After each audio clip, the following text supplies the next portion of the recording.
Commençons par les rappels de STL en première sur la structure de l'ADN.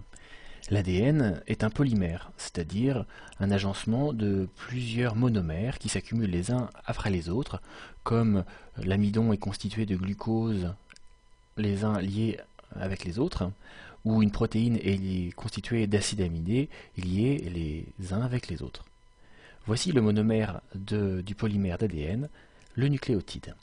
Le nucléotide est toujours constitué d'un phosphate, un sucre, le désoxyribose, et d'une base azotée. Tout d'abord, le phosphate provient de l'acide phosphorique.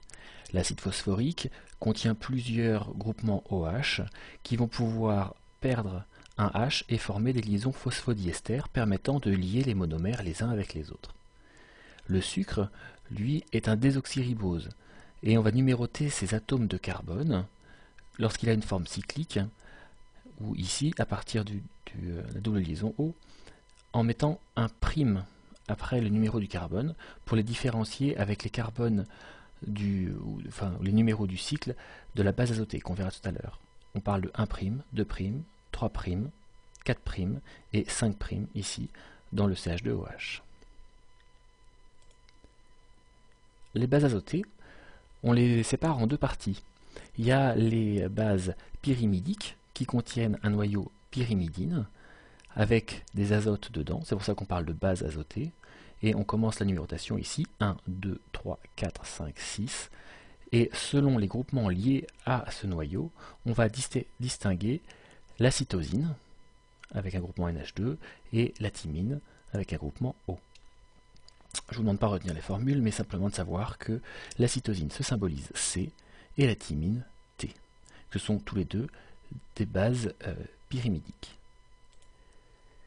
Les noyaux purines, eux, constituent les deux bases puriques que sont l'adénine et la guanine. Vous voyez que l'encombrement pris par les bases puriques est plus important que par les bases pyrimidiques. On va donc devoir les associer dans la double hélice d'ADN, deux par deux, toujours une base purique avec une base pyrimidique. Voici ici, de ce côté-là, les deux bases puriques, guanine et adénine, qui sont liées avec les bases pyrimidiques, la cytosine et la thymine. C et G sont toujours liés par trois liaisons faibles qui s'établissent entre les deux bases azotées. Ici, deux liaisons faibles.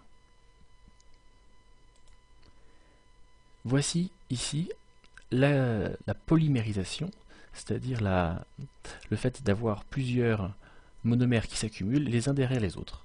Ici, le premier monomère, le premier nucléotide, est constitué du phosphate, du désoxyribose, et ici, la base azotée, la thymine. Ce qui est important, c'est les numéros du désoxyribose. 1', 2', 3'. C'est sur ce groupement OH du désoxyribose que vient se fixer le groupement OH du phosphate suivant. Ça libère une molécule d'eau et ça crée une liaison phosphoester.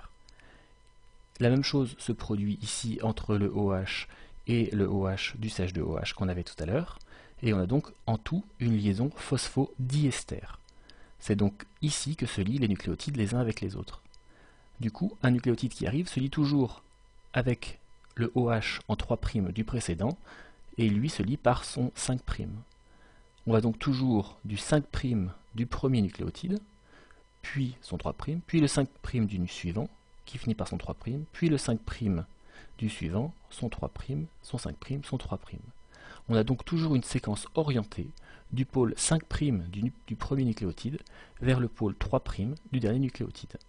Ici, la séquence ne peut se lire que dans un sens, thymine, guanine, cytosine, adénine. 5', T, G, C, A, 3'. On ne marque pas 5', 3', puisque c'est toujours dans le même sens. On note donc T, G, C, A. Lorsqu'on a deux liaisons, ici vous avez un nucléotide qui est repassé, eh bien, pour pouvoir se lier, ce nucléotide se lie avec ce nucléotide-ci, à l'envers. Les deux brins sont dits antiparallèles, en sens inverse.